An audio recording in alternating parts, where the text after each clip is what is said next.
పేరు అశోక్ అన్న, అంబర్పేట ఉంటా. మా విజయ్ అన్న కార్పొరేటర్ చాలా మంచోడు. నేను చూసి అన్న పట్టించుకొని తెప్పించేశాడు. ఎందుకంటే ఎంతమంది పాత రోడ్డు ఉండేది, ఆ రోడ్డు అన్న చెప్పేది అన్న వేయించారు. రోడ్డు ఈ రోడ్డు ప్రాబ్లం కూడా పట్టించలేదు. నన్ను 2-3 పడ్డారు, ఏళ్ళే పడ్డారు. మార్నింగ్ డైలీ 5-6 మంది పడుతుంది. ట్రాఫిక్ జామ్ అవుతుంది అన్న. మిషన్ అంటే ఏం లేదన్నా. మా అన్న ఇప్పుడు ఆ విజయ్ అన్న కార్పొరేటర్ ఏమైనా పనులు చేస్తారు, మాకు ఇమ్మీడియట్ పనులు చేస్తారు. అన్నకే చెప్పాలని ఇలా కాల్ చేద్దాం అనుకో, మరి రైట్ పోయి అట్లా.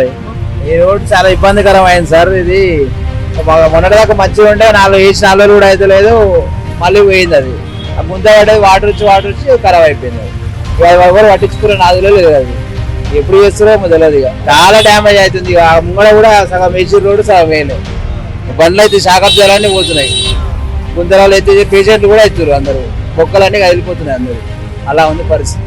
వాళ్ళు కూడా వస్తుంటారు, పోతుంటారు. వాళ్ళకు కూడా తెలియదు సార్. అది వాళ్ళు కూడా వస్తారు, బిజీగా అటు ఇటు తిరుగుతుంటారు. వాళ్ళకు కూడా తెలుస్తుంటాయి, ఇన్ఫర్మేషన్ ఉంటుంది కదా సార్. వాళ్ళకి చేస్తారేమో కానీ ఎప్పుడు చేస్తారో తెలియదు. అది ప్రస్తుతానికి అయితే ప్రాబ్లం అయితే ఉంది ఇక్కడ.